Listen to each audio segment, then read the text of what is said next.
Hey everyone, today let's talk about a pretty solid turn-based tactics game set in the Warhammer 40,000 universe, Warhammer Chaos Gate Daemonhunters.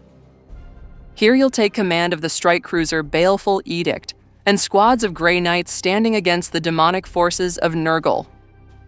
The story, generally speaking, tries to stay true to the spirit of the Warhammer 40k universe and maintain its grim atmosphere of merciless conflict and hopelessness. The plot itself isn't particularly gripping. It only really gets interesting toward the very end. Essentially, it revolves around the sacrificial and fanatical attempts of Inquisitor Cartha Vakir to combat the corruption infecting more and more planets. You could say the Inquisitor is the central character, while the player takes on the role of a silent ship commander. Not everyone will appreciate this approach. The graphics are decent overall, though to me the character designs feel a bit cartoonish. The character models in the cutscenes look somewhat creepy and vaguely remind me of the puppets from Five Nights at Freddy's. But the main element of the game is, of course, the tactical combat. It's simple, intuitive, and on the whole works really well. As standard, each Space Marine has 3 action points per turn that can be spent on movement or attacks. There's a wide variety of weapons for taking down enemies, both melee and ranged. And let's not forget about psychic abilities, which are also quite effective at wiping out foes. The maps usually contain plenty of environmental objects you can use against the enemy. For example, blowing up barrels or collapsing columns onto demons. A nice bonus is the various quality of life features, like automatic weapon reloading and action point refreshes after wiping out an entire enemy squad. The influence of randomness in combat has also been significantly reduced. A Space Marine will always hit his target. Cover either makes the shot impossible or simply reduces damage. There's also a really nice critical hit system.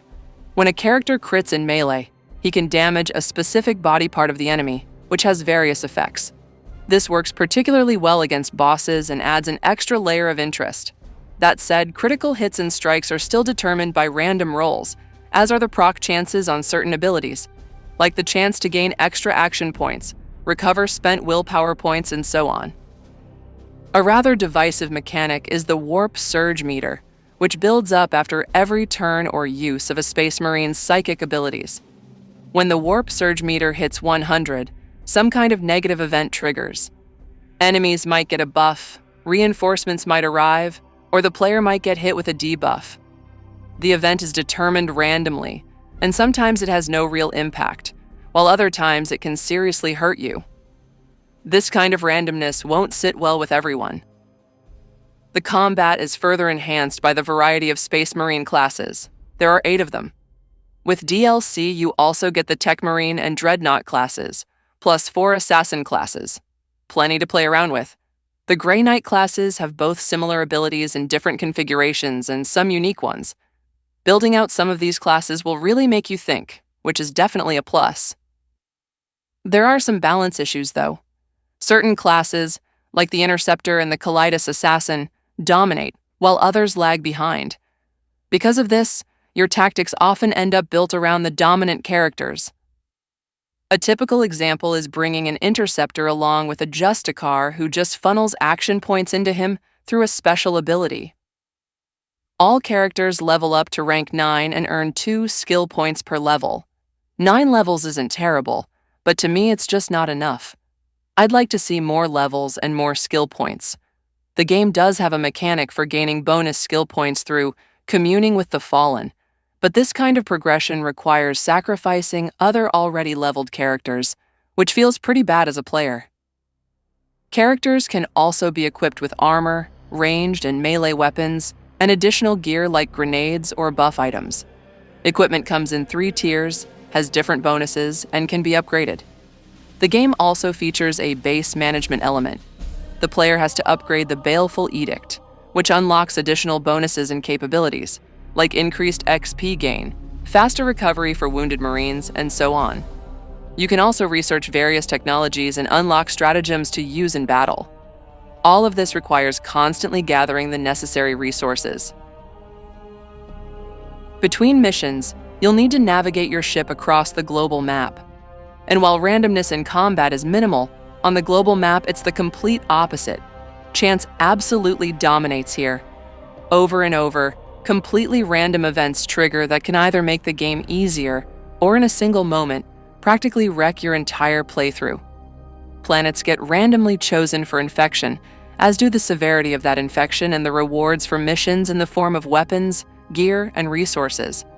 Other random events sometimes pop up that frequently complicate things.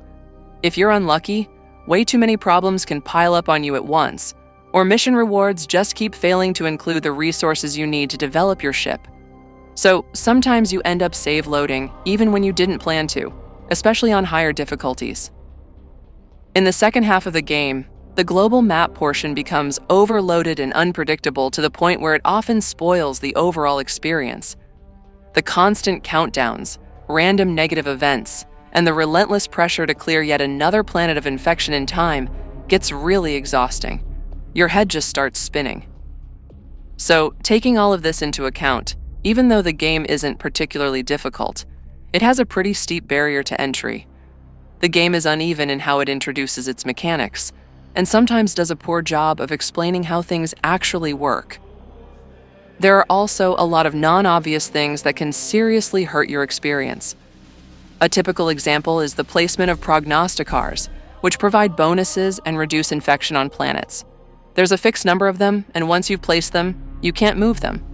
But as a new player, you don't know that the global map will expand over time, and that the optimal placement spots will be different later on.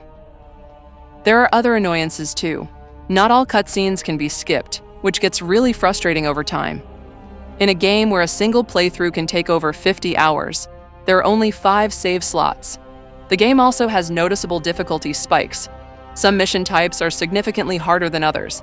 Early on, certain missions can feel way too tough, while toward the end it's the opposite.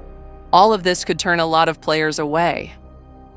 That said, despite a bunch of small problems, what we have here overall is a pretty solid tactics game that should definitely appeal to fans of the genre among Warhammer 40k enthusiasts.